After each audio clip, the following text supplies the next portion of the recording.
from the perspective of the Mantrayana, there is no doubt whatsoever that you, Manjusri, are a Buddha.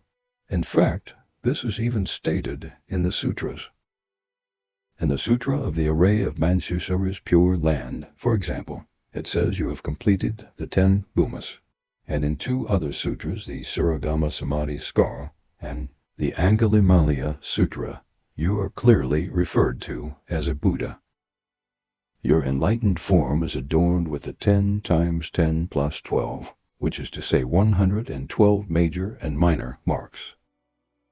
Given that you, Manjughoṣa, the gentle-voiced, are in possession of these qualities of enlightened, body, speech, mind, and activity in their entirety, we prostrate in homage before you, showing the greatest respect with our own body, speech, and mind, and pray that you may dispel all the darkness from our own minds, and more generally from the minds of all living creatures.